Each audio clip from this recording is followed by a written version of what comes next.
Viewers, आज हमारे साथ हैं प्रभात कुमार, जो कि यूपी के मिर्ज़ापुर इलाके से आते हैं।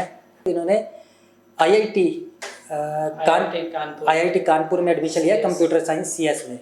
तो प्रभात जी ने अपनी जेई मेंस और जेई एडवांस की परीक्षा के लिए जो प्रिपरेशन की है वो जेनेसिस एकेडमी कुरुक्षेत्र से की है। थोड़ा सा हमें पहले अपनी कुछ पारिवारिक बैकग्राउंड के बारे में बताइए कि आप जो मिर्ज़ापुर से बिलोंग करते हैं, पेरेंट्स के बारे में कुछ हमें थोड़ा सा बताइए, अपनी बैकग्राउंड, फैमिली बैकग्राउंड के बारे में। मेरे पिताजी की तो 2018 में हार्ट प्रॉब्लम की वजह से डेथ हो गई थी। सॉरी। तो जॉइंट फैमिली थी तो थोड़ा सा ठीक था। माताजी घर में थी गृहिणी। 18 में उस समय मैं 9वीं क्लास में गया ही था।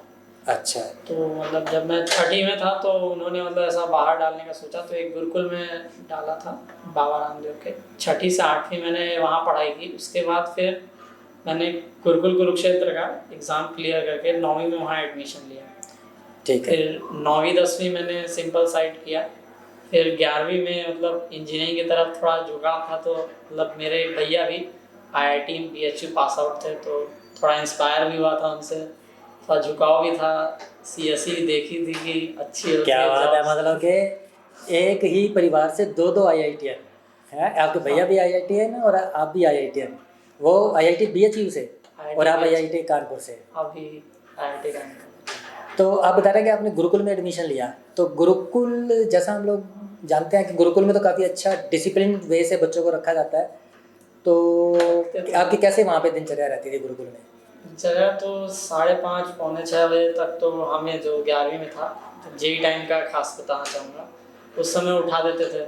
और फिर अपना जो भी ब्रश मंजन निपटान का अपना जो भी है फ्रेश वगैरह होके फिर थोड़ा व्यायाम वगैरह करो, ताकि मतलब थोड़ा माइंड फ्रेश हो जाए। जर्नल ही था, बहुत ज़्यादा टफ भी नहीं कि थक जाए आदमी, क्या पढ़ना भी होता था।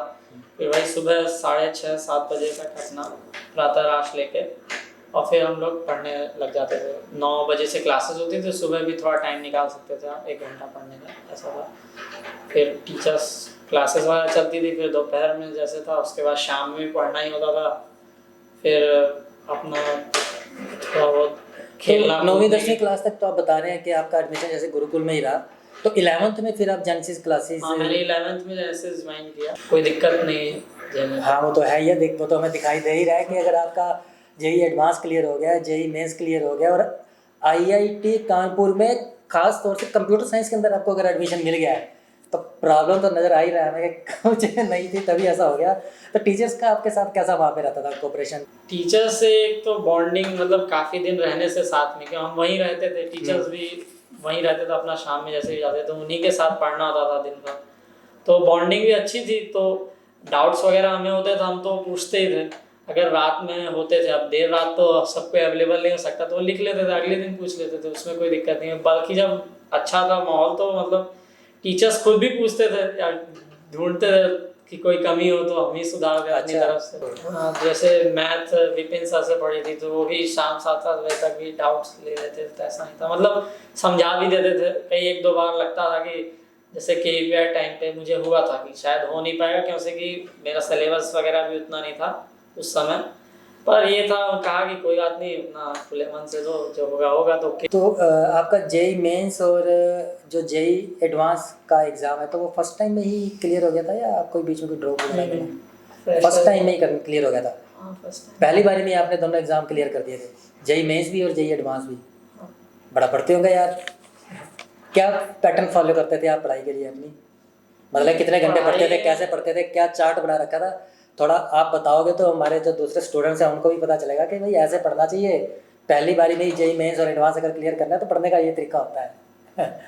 नहीं है, ऐसा कोई हार्ड एंड फास्ट रूल तो नहीं होता है, लेकिन जो पहला काम तो होता है कि जो टीचर्स है, तो फेथ बहुत ज़्यादा जरूरी है टीचर्स के अंदर, कि उन्हें आपसे ज़्यादा पता है। ये एक कड़वा सत्य मान लीजिए या मीठा सत्य मान लीजिए, तो वो जो काम दे रहे हैं वो तो पर टू डे होना ही चाहिए, कुछ भी हो जाए। आपको हो सकता है ज़्यादा समय लगाना पड़े तो लगाइए, कम लगाएं तो लगाइए, और साथ में मतलब कंसिस्टेंट रहिए चीज़ों को। जैसे जैसे सिलेबस बढ़ता है, पीछे की चीज़ें रिवाइज भी करनी पड़ती हैं, तो कम से कम 6-7 घंटा तो एक अच्छी स्टडी चाहिए। इसको आप धीरे धीरे प्रैक्टिस से एक्सटेंड करके 10 भी 11 भी ले जा सकते हैं, जो कि बहुत गुड इनफ होता है अगर आप ढंग से पढ़ते हैं।